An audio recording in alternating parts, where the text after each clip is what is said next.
in me. I bless. If you receive it, receive it. You never know what you need until you receive something. I bless you again. I bless you again. You bless for all your life. Aucun coup de frais, diable n'a de pouvoir pour vous. Bénis maintenant pour aucune vieille maladie, aucune combinaison diabolique n'a de pouvoir sur vous au nom de Jésus. Bénis-vous. Vous n'avez pas jamais pause. Nous n'avons pas laver mieux. Nous bénis. C'est pour gagner l'argent dans toute rêve. Ou pas qu'il doit jamais à la mendicité.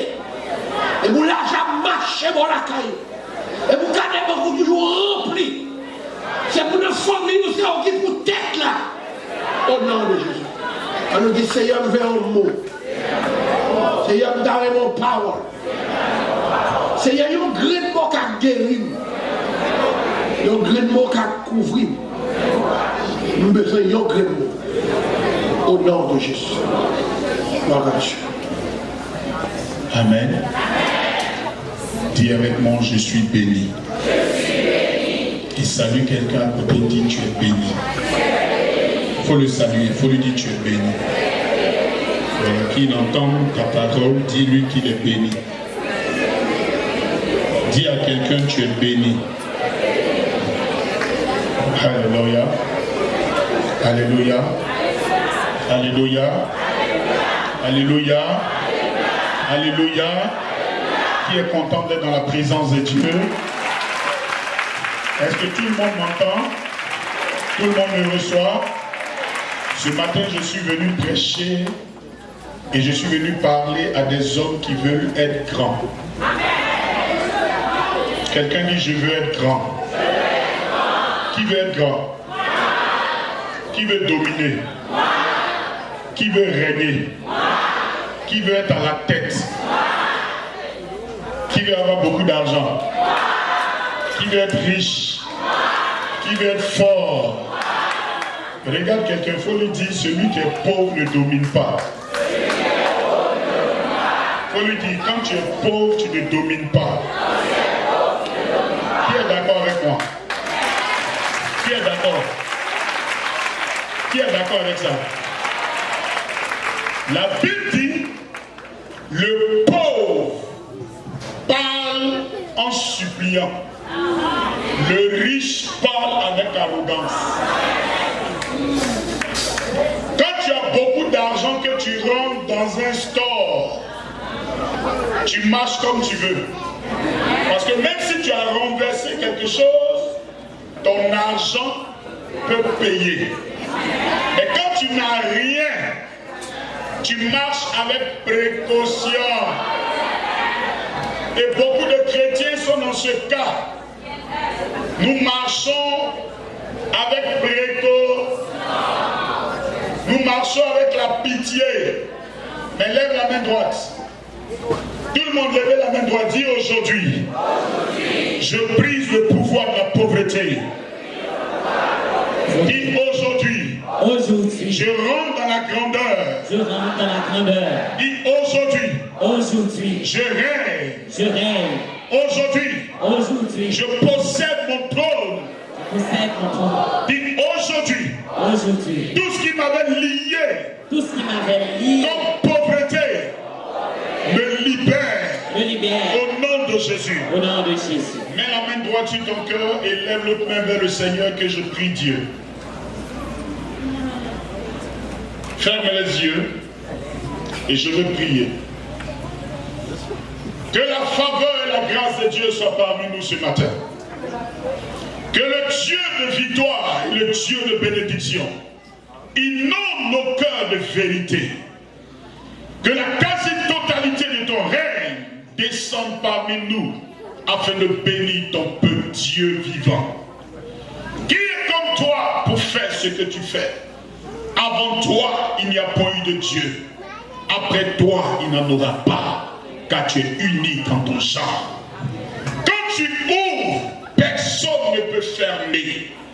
Quand tu fermes, personne ne peut ouvrir. La Bible dit, qui suis-je? Qui est mon Père pour te donner ce que nous recevons de toi? Car c'est toi qui élèves et c'est toi qui abaisse. C'est toi qui enrichis et c'est toi qui appauvris. Aujourd'hui, nous voulons rentrer dans ta mémoire afin de te souvenir de chacun de nous pour que ce qui est notre part d'héritage nous soit communiqué au nom de Jésus. Amen. Amen. Assois-toi dans la présence de Dieu. Amen. Je ne suis pas venu parler à tout le monde. Il faut regarder ton frère, il faut lui demander, est-ce qu'il est venu te parler? Est-ce qu'il est venu te parler? Est-ce qu'il est venu pour toi? Est-ce qu'il est venu pour toi? Moi, je ne suis pas venu pour tout le monde. Je suis venu pour des ordres spécifiques. Pour des ordres qui vont marquer la différence dans leur vie. Celui qui comprend et qui comprendra le langage de l'esprit va dire Amen pendant que l'esprit est en train de prêcher. Il faut dire Amen encore. Amen. Qui aime la parole de Dieu? Amen. Qui aime la parole de Dieu? Amen. Il y a un chant que vous avez chanté tout à l'heure pendant qu'on faisait la dédicace de l'enfant. Accepte le chant, mon sacrifice, non? Reçois mon sacrifice, il est sur ton autel. Esprit, Esprit, descends. Le feu du ciel. Mon cœur, mon âme ne m'appartiennent plus. hein, mon cœur, mon corps, mon âme font quoi? Ne m'appartiennent plus. Ton amour les réclame. Ils sont à toi, Jésus. Non, il ne faut pas aller au loin. Oh, Restons là. mon cœur, Mon cœur, mon corps, mon âme ne m'appartiennent. m'appartiennent plus. Donc ça appartient à qui? Donc ça veut dire si ton corps, ton cœur, ton âme appartiennent à Dieu, qu'est-ce qui crée le matériel dans ta vie? Dieu. C'est ton corps, ce sont tes luttes, c'est ta détermination, c'est ton travail qui produisent le matériel dans ta vie. Donc ça veut dire, si ton corps, ton âme et ton cœur ne t'appartiennent plus, ça veut dire ton matériel ne t'appartient pas. Quelqu'un veut que je prêche? Prêchez. Vous voulez que je prêche? Oui. Nous voulons être grands. Mais Dieu doit prendre la première place dans notre vie. Si Jésus est le Seigneur de ta vie, c'est qu'il est le propriétaire de tout ce qui t'appartient. On peut avancer? Quand nous venons à l'église, tout de suite quand le papa Bishop a mis le gros panier, nous nous sommes mis en rang. Qu'est-ce que nous avons fait? Nous avons planté quoi? Nous avons fait nos offrandes. N'est-ce pas? Je lui offre. J'ai $200. Je lui donne $100. Il me reste combien? 100. Je lui ai fait quoi? Une offrande. Mais quand j'ai $200, que je lui donne $200, je n'ai plus fait d'offrande. Je suis rentré dans le sacrifice. Amen. Et le thème de mon message ce matin, c'est le sacrifice qui positionne. Amen. Le sacrifice qui nous donne une position honorable sur la terre. Aucun verset de la Bible imposez-leur la main, ils seront riches. Ça n'existe pas. De la Genèse à l'Apocalypse, la Bible dit donnez et vous recevrez. Mettez-moi de la sorte à l'épreuve et vous verrez. Pour voir, il faut mettre Dieu à l'épreuve. Amen. Il dit, ne vous inquiétez de rien. Faites connaître vos besoins à Dieu par quoi? Par des prières, des supplications, avec des actions de grâce. Nous, dans nos prières, dans ce que nous disons, tu soustrais l'action de grâce. Or, l'action de grâce, c'est l'engrais pour apporter l'exaucement à ta prière.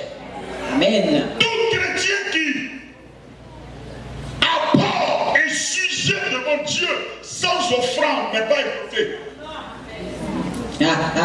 Amen. Je peux parler.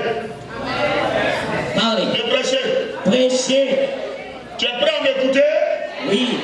Si tu es prêt, il faut faire comme ça. Je suis prêt. Je suis prêt. Regarde à côté de toi, celui qui n'a pas levé la main, c'est qui fait la sorcellerie. Si tu es prêt, lève la main, dis je suis prêt. Je suis prêt. Regarde à côté, est-ce que tout le monde a levé la main? Dis je veux régner. Dis encore, je veux régner. La puissance du sacrifice. Le sacrifice, c'est un acte posé au-delà de toute mesure. Le sacrifice, c'est de se surpasser. C'est d'aller au-delà pour toucher le cœur de Dieu. Nous sommes tous chrétiens, mais Dieu ne veut pas nous exaucer, nous tous.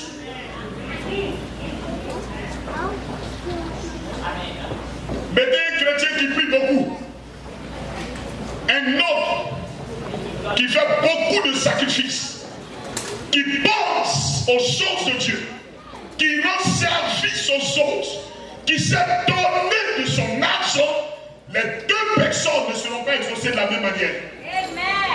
C'est celui qui s'est donné à Dieu qui sera exaucé plus rapidement.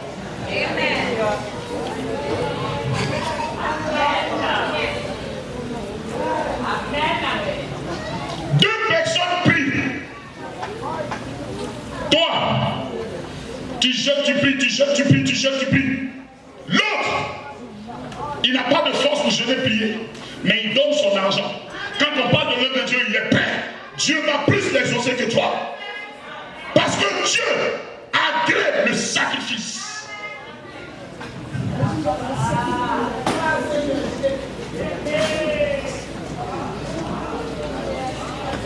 Quand j'écoute des chrétiens prier, Seigneur, rends-moi milliardaire. Mais qu'est-ce que tu apportes pour que Dieu te rende milliardaire? Un homme qui ne sème pas ne peut pas avoir la récolte. On récolte. Ça va, jamais. Ce que tu ne sèmes pas, tu ne récoltes pas. Maintenant, la Bible dit quoi? Ne vous y trompez pas. On ne se moque pas de Dieu. Ce qu'un homme aura semé, il le moissonnera. Tu ne peux pas s'aimer $1 pour avoir $1000, c'est faux.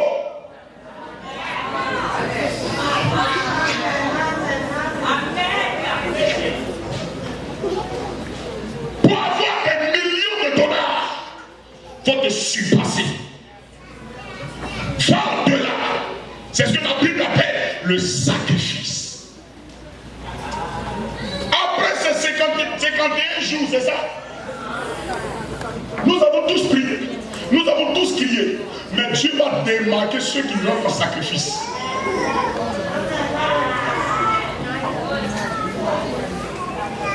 Ceux qui savent donner, c'est ceux-là que Dieu bénira.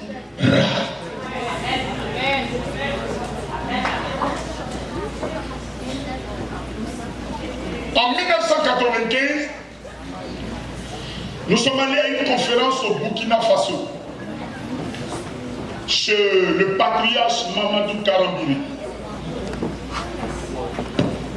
Et une année avant, le patriarche voulait organiser une conférence. Donc il a dit à l'église, nous allons recevoir des invités, mais nous avons besoin de les transporter. Donc par conséquent, il faut acheter un car pour transporter les invités. L'église est remplie. Personne n'a osé lever la main pour dire je vais participer. Même la cotisation n'est pas arrivée. Il y a un monsieur dans l'assemblée qui s'est levé. Il dit papa Mamadou Karambiri, je vide tout mon compte pour acheter le car pour l'église, pour acheter la voiture, pour transporter les invités. Le monsieur a acheté le car, la voiture, pour transporter les invités. Et pendant la conférence, le pasteur Mamadou Karambiri a prié pour son fils. Il dit, le Dieu que j'adore te surprendra parce que tu es rentré dans le sacrifice. Tous ont gardé de l'argent, tous ont préservé leur bien, mais toi, tu t'es surpassé pour la gloire de Dieu. Or, celui qui dit Amen rentre dans la richesse ce matin-là. Dis Amen fort.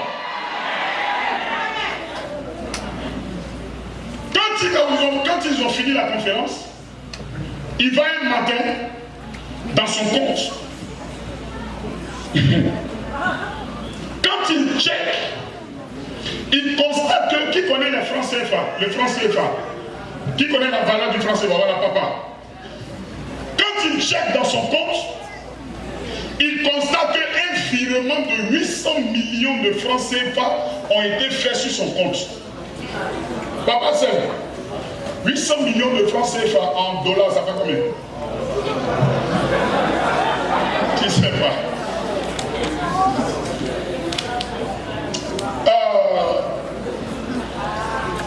1 million, hein? Le rapport. Bon, 1 dollar est égal à 500 francs CFA. 1 dollar, ça fait 500 francs CFA. Donc lui, il a donné 8, il a donné un cas et il y a eu un virement de 800 millions de francs CFA dans son compte. Donc il demande à son gestionnaire, qu'est-ce qui se passe dans mon compte? Le gestionnaire dit, je ne sais pas. À cause d'un cas qu'il a acheté, Dieu lui a donné 100 fois ce qu'il a donné. Amen. J'ai vu quelqu'un qui a dit Amen, Dieu avait le support. Amen, amen. Il dit au pasteur, toutefois que l'église aura un besoin, contactez-moi. Je deviens le financier premier de l'église. Amen. Et ce monsieur, il est multimillionnaire. Amen. Je prophétise la richesse dans ta vie au nom de Jésus. Oh, quelqu'un lève les deux mains. J'ai dit, je prophétise dans ta vie au nom de Jésus. Je prophétise encore la richesse dans ta vie au nom de Jésus. Quelqu'un dit, je reçois la richesse. Dis fort. 1000 taureaux. Oui, maman. 1000 béliers. Quand tout le monde dit combien? 1000 béliers. Oui, maman. 1000 agneaux. Tout le monde dit quoi? 1000 agneaux. Avec les libations ordinaires. Et d'autres sacrifices en grand nombre pour tout Israël. Maman, on dit combien? On dit quoi? D'autres sacrifices comment? En grand nombre. Pour qui? Pour tout Israël. Continue. Ils mangèrent et burent ce jour-là devant l'Éternel avec une grande joie. Ils proclamèrent roi pour la seconde fois Salomon, fils de David. Maman Bishop, la Bible dit quoi? Il proclamait roi combien de fois? Pour la seconde fois. S'il vous plaît, regardez-moi. Quand la Bible parle de seconde fois, ça veut dire qu'il y a eu combien de fois? Une première fois. Il y a eu une première fois. Et la Bible dit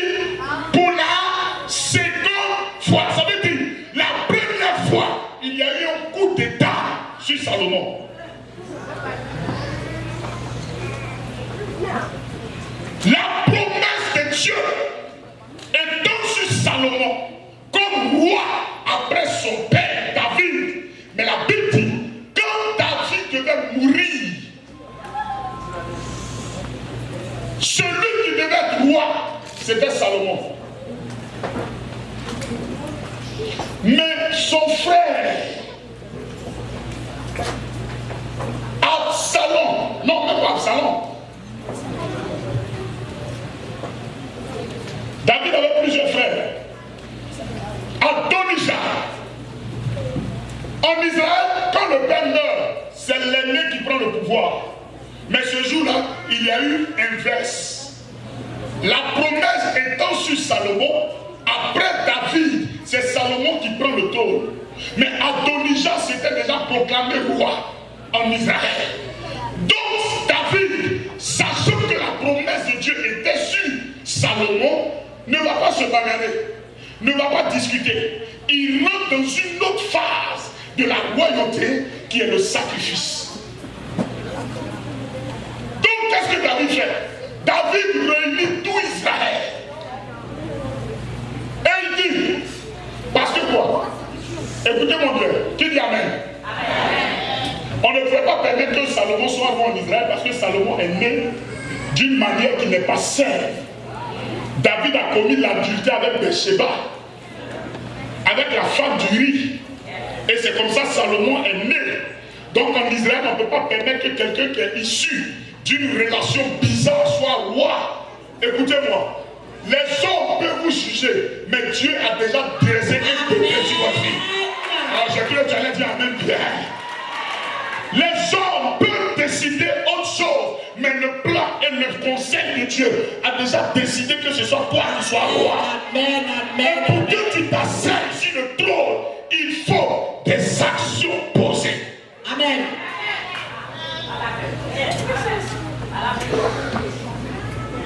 Donc David réunit tout Israël. Qui était là jeudi? Le jeudi qui était là. Je vous ai dit, quand vous voyez l'agissement d'un enfant, vous comprenez tout de suite le comportement de son père.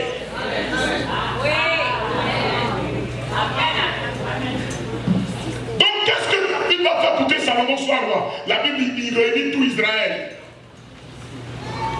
Il fait à manger. Écoutez-moi. Vous voulez être grand. Vous voulez être grand. Il y a des principes de la grandeur. Amen. La Bible dit les présents élargissent les voies. Quand ceux qui ont dit on ne veut pas que Salomon soit roi, ont vu la nourriture, leur langage a changé. Quand ils ont mangé, ils ont bu, la Bible dit, ils proclamaient Salomon roi pour la seconde fois. Mais qu'est-ce qui se passe? David donne 1000 taureaux. Pourquoi il ne donne pas 1000 poulets? Pourquoi il ne donne pas 1000 pigeons? Pourquoi il ne donne pas 1000 bœufs? La Bible dit 1000 taureaux. Le taureau, c'est le symbole du combat. Vous voulez posséder un trône, vous voulez posséder un mariage, vous voulez posséder une grandeur, il y a des combats qui vous sont opposés. Amen. Donc pour que Dieu rentre en scène, il faut le taureau pour combattre. La Bible dit, un homme ne peut posséder une maison sans d'abord lier l'homme fort.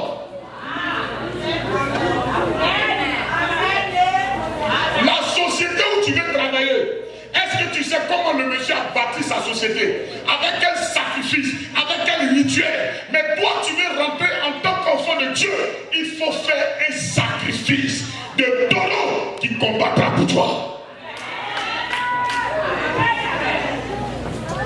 Jeûne et prière, ça ne suffit pas pour devenir grand. Il faut des taureaux. Tu es combattu dans ta famille. On sait que c'est toi, ton étoile doit être grand. Mais les gens te combattent. On ne veut pas que tu te maries. On ne veut pas que tu travailles. On ne veut pas que tu prospères. Mais qu'est-ce qu'il faut faire? Tu as gêné, tu as prié, tu es fatigué. C'est le taureau qui va combattre pour toi. Amen.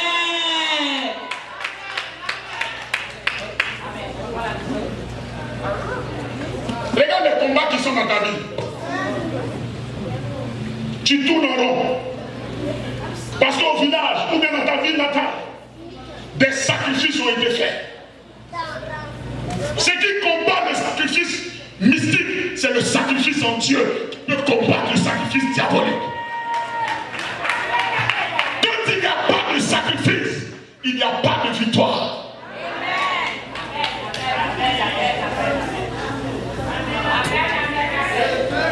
Seigneur, bénis-moi. Où est le sacrifice? Seigneur, donne-moi un mari. Est-ce que tu sais comment ils ont marié le monsieur spirituellement que tu le maries? Seigneur, dans telle structure, je veux régner. Est-ce que tu sais les sacrifices qui ont été faits? Tous ceux qui sont grands sur cette terre ont fait des sacrifices. Tous ceux qui ont réussi sont rentrés en sacrifice. Regardez. David là. Regardez-moi. David. Vous parlez David. Dieu regarde David, il dit c'est l'homme selon mon cœur. Vous savez pourquoi? La Bible dit quand on transportait l'âge de l'Éternel pour emmener dans la cité de David, un moment l'âge de l'Éternel s'est penché. Uza a voulu aider l'âge de l'Éternel. La Bible dit il a été frappé de mort. David dit à toute l'armée, ce qui tue les gens, ça ne doit pas rentrer dans ma maison. Faites de ça ce que vous voulez. Un homme appelé Obed a pris l'âge de l'Éternel qu'il a emmené chez lui. La Bible dit après 3 mois, l'âge de l'Éternel a fait prospérer la maison d'Obed.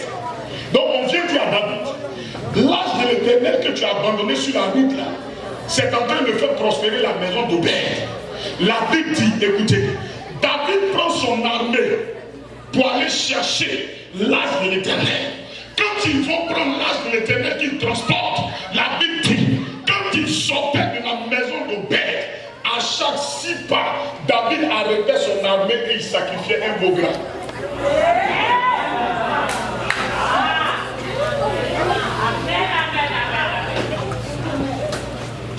On prend un exemple. C'est comme David transporte l'âge de l'Éternel ici pour aller à New Jersey. Il transporte l'âge de l'Éternel ici et il amène l'âge de l'Éternel à New Jersey. Donc, à chaque 6 pas, des gens qui transportent l'âge ne marchent pas vite. 1, 2, 3, 4, 5, 6. Il dit halte. Il sacrifie un veau gras en l'honneur de l'Éternel. Donc de la cité d'Obed jusqu'à la cité de David, calculez combien de veaux gras David a sacrifié. On ne devient pas grand avec $1 comme offrande, c'est faux. On ne devient pas grand avec $2 comme offrande, c'est faux. Pour devenir grand, il faut aller au-delà de ce que tu as pour habitude de faire. Dieu ne pouvait jamais. Voilà pourquoi David n'a jamais eu de défaite dans ses combats.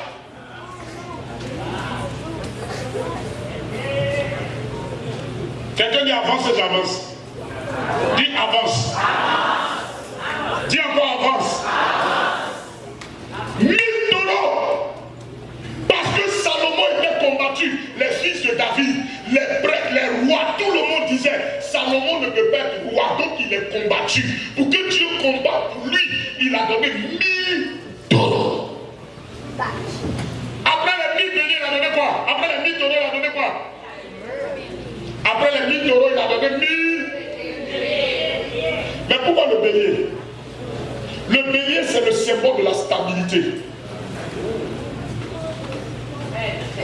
Tu peux avoir un foyer, mais le foyer n'est jamais stable. Aujourd'hui, on te chasse, demain, on te reprend. Il n'y a pas de stabilité dans ta vie. Pour stabiliser sa vie, il faut l'offrande de bélier. Voilà pourquoi mon président, notre premier président, Houphouët-Boigny, l'emblème de la Côte d'Ivoire, c'est l'éléphant. Mais lui, il se faisait appeler le bélier de Yamoussoukro.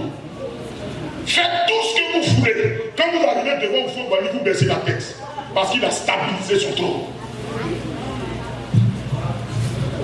Tu veux être stable dans ta société, dans le travail, ici aux États-Unis, il faut le bélier pour stabiliser ta vie.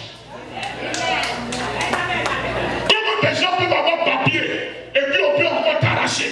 il n'y a pas de stabilité dans ta vie. Le monsieur a fait toute la cérémonie de mariage, il te divorce. Il n'y a pas de stabilité dans ta vie.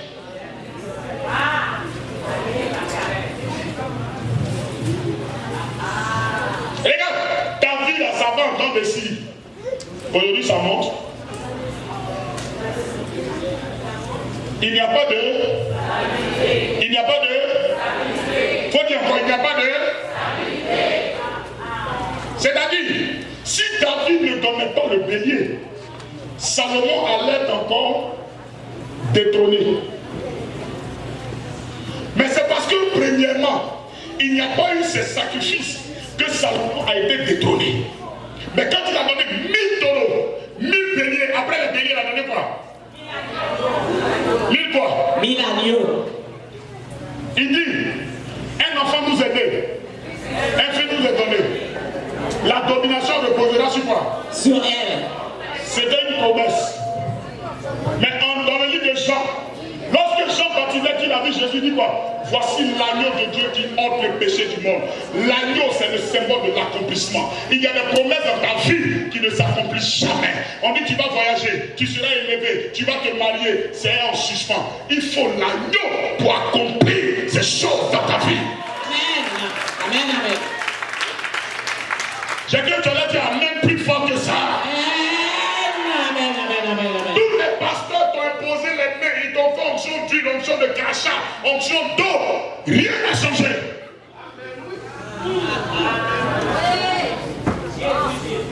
Tu seras milliardaire.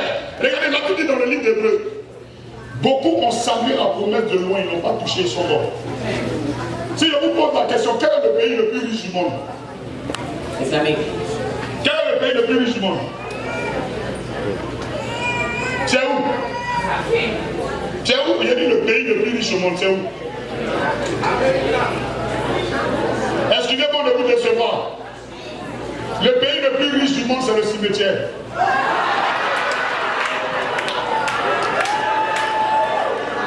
Parce que beaucoup de gens sont morts avec leurs grands projets.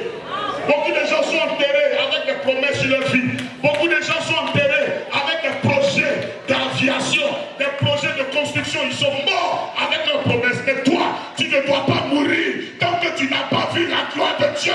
Tu ne mourras pas. Amen, amen, amen, amen, amen, amen, amen. Amen, amen, amen, amen. Tu vas voyager. Où est l'offrande de bélier? Tu vas enfanter.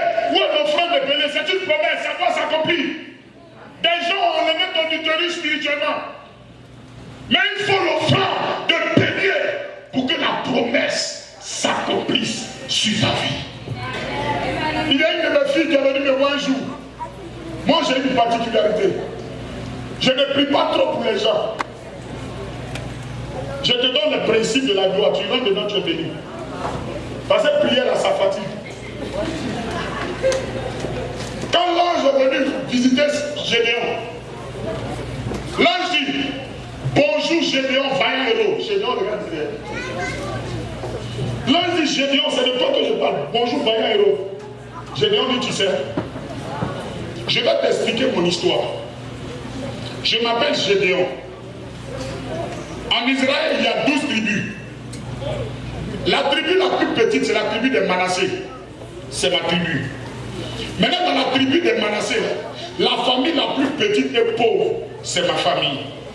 Maintenant, dans la famille la plus pauvre, l'homme même qui est le plus misérable, c'est moi, Gédéon. Toi, comment tu as fait pour m'appeler vaillant héros?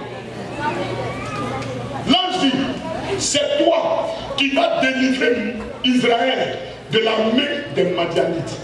C'était une promesse. Gédéon dit à l'ange, attends-moi, que je parte chercher mon offrande et que je vienne te donner.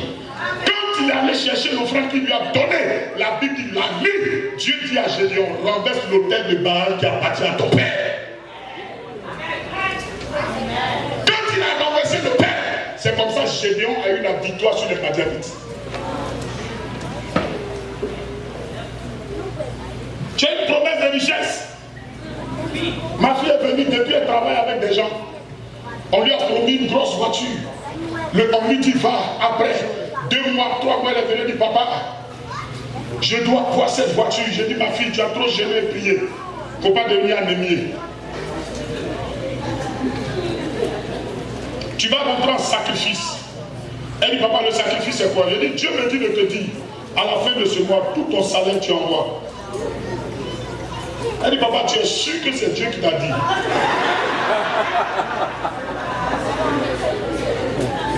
Bishop, quand on dit à des chrétiens, vous serez milliardaires, vous serez élevés, il dit amen. Mais quand on dit donne ton salaire, il dit ça là, c'est pas Dieu. Il va dire tout de suite là, c'est pas Dieu. Si quelqu'un dort à côté de toi, il faut le taper. C'est le sorcier qui l'empêche d'écouter ce message. Regarde quelqu'un qui dort à côté de toi, tape-le. Réveille-toi pour taper. Réveille-toi, réveille-toi, réveille-toi, toi qui dors. Le diable n'aime pas ce genre de message parce que ce sont des messages qui ouvrent les portes de la bénédiction. Amen. Le diable veut vous maintenir dans la pauvreté. Quelqu'un dit, je refuse la pauvreté. Je refuse la pauvreté. Paul la dit, je refuse la pauvreté. Je refuse la pauvreté. Dieu encore fort, je refuse la pauvreté. Je refuse la pauvreté. On était à 4 jours de la fin du mois.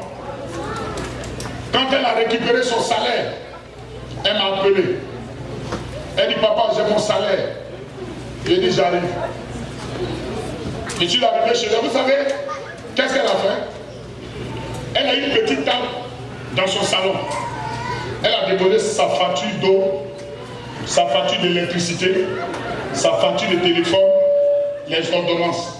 Et puis elle a mis l'argent au milieu. Donc quand je suis arrivé, j'ai dit, ma fille, où est le franc? Elle dit, papa, voici mon salaire. Mais en même temps que je prends le salaire, que je sache qu'elle a des besoins. J'ai pris l'argent sans regarder, ça ne m'intéresse pas.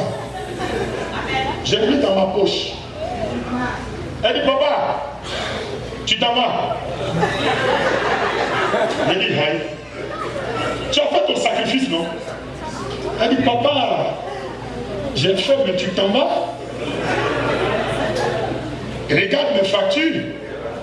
J'ai dit, ma fille, le Dieu qui t'a dit de me donner ton salaire, ce Dieu-là va pouvoir à tes factures. Amen.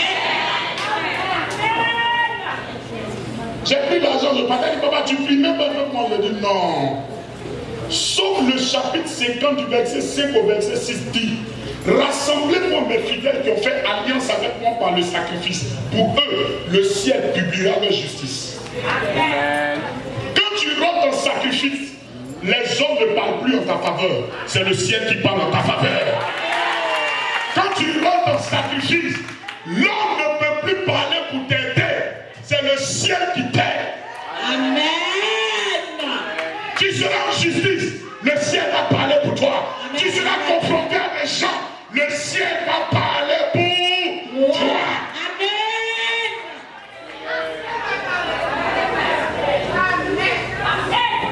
Sacrifice. Où est ton sacrifice pour que le ciel parle en ta faveur? Quand j'ai prié, je lui ai dit, ma fille, je ne prie pas. L'acte que tu viens de poser, tu es allé au-delà de toute mesure. Tu es allé au-delà de toute mesure. C'est le sacrifice. Le ciel va parler pour toi. Un mois après, elle est chez elle à la maison, on l'appelle. Quand elle rentre dans le bureau, on lui tend une nouvelle clé de voiture. La dernière Mercedes qui venait de sortir. On lui offre la voiture. Une voiture qui lui avait été promise depuis des années. Mais après avoir donné son salaire, le ciel a parlé au cœur et ils lui ont donné la voiture. Tu dois obtenir des choses. Le ciel va parler en ta faveur. Tant qu'il n'y a pas de sacrifice, amen, le ciel ne parlera jamais. Amen. Regarde quelqu'un à côté de toi, il faut lui demander où est ton sacrifice. Il faut le taper, il faut lui dire où est ton sacrifice. Sacrifice. Tu n'as pas bien crié, crie encore fort, mon sacrifice. Mon sacrifice. Hein, maman? Après avoir achevé tous ces discours devant le peuple qui l'écoutait, Jésus entra dans Capernaum.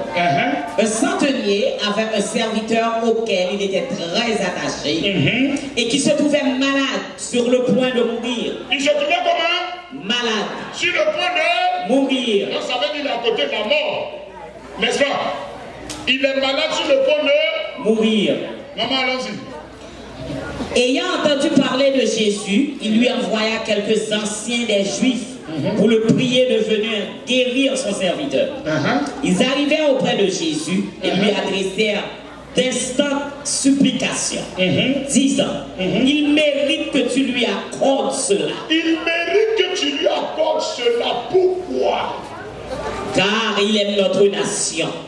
Écoutez, regardez-moi. Pour faire un sacrifice, il faut aimer. Pour faire un sacrifice, il faut aimer. Une femme se sacrifie pour un homme qu'elle aime.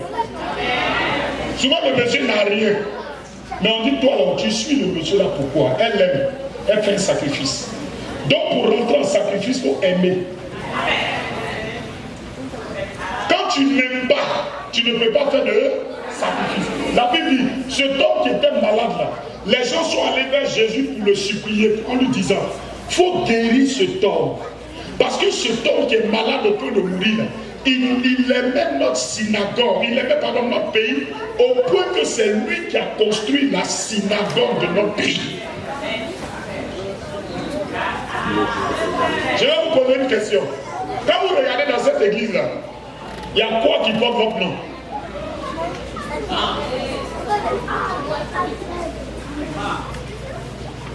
Quand Tabitha Dorcas est morte, Pierre n'a pas prié. La Bible dit toute la ville a arrêté de travailler parce que Tabitha était morte. Vous savez ce qu'ils ont fait? Tout ce que Tabitha leur avait donné là, ils ont attrapé dans leurs mains et ils ont montré à Pierre. Vous dites Pierre, la femme qui vient de mourir là, voici ce qu'elle a fait pour nous. La Bible dit Pierre dit Tabitha, lève-toi, un Seigneur. Il n'a pas prié. Ce sont ses œuvres qui ont parlé en sa faveur. Qu'est-ce qui parle? Qu'est-ce qui parle en ta faveur? Amen. Amen. Qu'est-ce qui parle en ta faveur? Quand tu pries, tu dois dire Seigneur, c'est moi qui ai acheté la batterie de l'église. Et pendant que la batterie joue, la batterie proclame ta justice. Seigneur, la voiture que roule le bishop, c'est moi qui l'ai achetée. C'est une bénédiction pour toi. Amen. Il dit, je donne mérite. Quand tu rentres dans le sacrifice, quand tu fais un sacrifice, tu rentres dans l'ordre du mérite.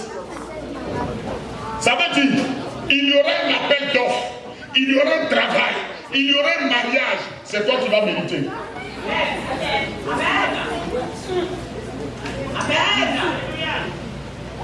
Qui veut mériter la bénédiction?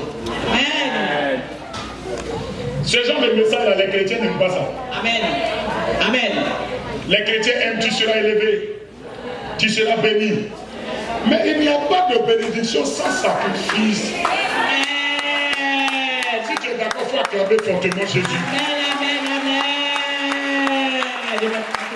amen. Yes. Il n'y a pas de bénédiction sans sacrifice. Maintenant, les gens disent, je n'ai rien. Comment je fais un sacrifice? Tu as beaucoup. Quelqu'un dit, j'ai. Dis jamais. Jamais. Qui croit qu'il a l'argent? Qui croit que Dieu l'a béni? Faut dire moi bien. Qui croit que Dieu l'a béni? Maintenant, écoutez-moi. On ne fait pas un sacrifice parce qu'on en a beaucoup. On fait un sacrifice quand on n'en a pas. Amen. Quand vous lisez l'histoire de la veuve de Sarepta, papa, quand le prophète est arrivé chez la femme, il dit bonjour veuve, peux-tu me donner de l'eau? Elle a couru rapidement, elle lui a donné de l'eau. Ce qui me nous coupable, nous sommes prêts à vite donner ça. Le facile là. Mais quand le prophète lui a dit, donne-moi à manger Elle dit, il faut t'asseoir, je vais te donner les nouvelles d'ici.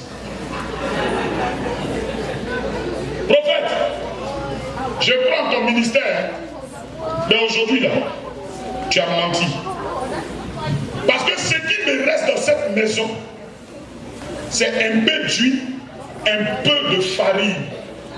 Quand je vais faire un gâteau avec la farine et l'huile, et que mon fils et moi nous allons manger, après quoi nous mourrons.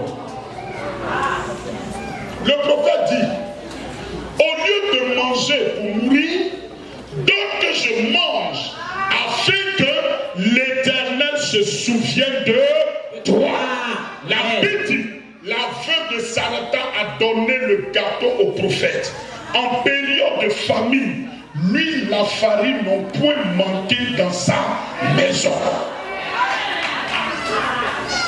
Écoutez-moi, ce que tu donnes à Dieu ne te manque jamais.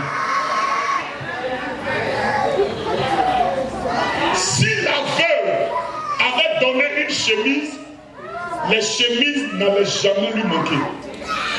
C'est ce qu'elle a semé qui n'a jamais manqué dans sa maison. Si tu as un manque dans ta vie, c'est que tu ne sais pas s'aimer ce qui te manque. Je parle à quelqu'un. Je parle à quelqu'un. Amen. Regarde quelqu'un, il faut dire si tu as un manque. Il faut dire si tu as un manque, c'est parce que tu ne sais pas s'aimer. Est-ce que quelqu'un peut se lever une fois? Lève-toi une fois.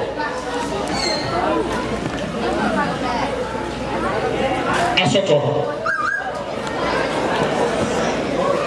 Chita, chita. Qui est béni? Qui est béni? Qui est béni? Moi. Qui est béni? Moi. Dis mon sacrifice. Mon sacrifice. Parlera en ma faveur. Parlera en ma faveur. Dis encore mon sacrifice. Mon sacrifice. Parlera en ma faveur. Parlera en ma faveur. Ce que tu donnes, mon frère, ne te manque jamais. Amen. Amen. Dieu dit, Abraham dit, me voici. Donne-moi ton fils. Tous ceux qui sont en train de donner de l'argent pendant que je prêche, si je suis prophète de la fin du mois d'août, Amen. je vous parle de parler ainsi par l'Éternel. La puissance de Dieu va vous localiser et va vous imposer ici aux États-Unis. Amen, amen, amen, amen. Il dit, mes frères, Abraham avait combien de fils? Tout le monde va comme ça. 2. Quand Dieu est venu vers Abraham, est-ce qu'il a dit à Abraham bonjour? Non. Si Dieu disait Abraham, donne-moi un de tes fils, Abraham allait donner qui? Abraham allait donner qui? Mais regardez ce qu'Abraham fait. Dieu fait. Dieu dit Abraham. Abraham dit mais voici. Il dit donne-moi ton fils, ton unique, celui que ton cœur aime. On ne donne pas à Dieu ce qu'on n'aime pas.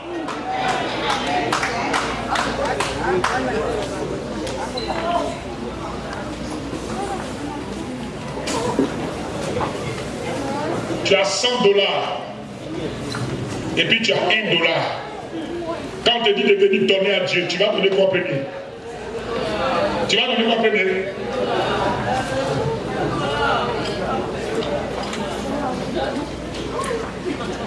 Mais quand Dieu va te dire donne les $100, tu diras quoi?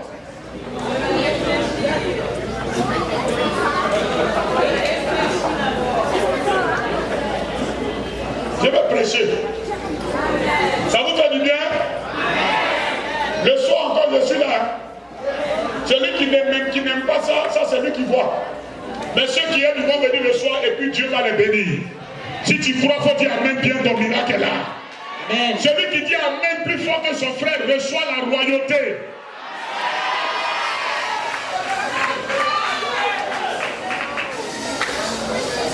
Aujourd'hui, quand on dit offrande à l'église, venez donner à Dieu, c'est les $1 qui sont dans vos mains. Les $1 vont s'attacher à vos vies.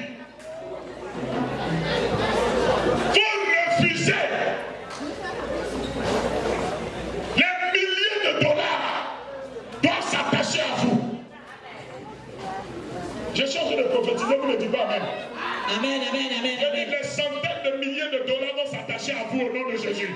Je reçois. Celui qui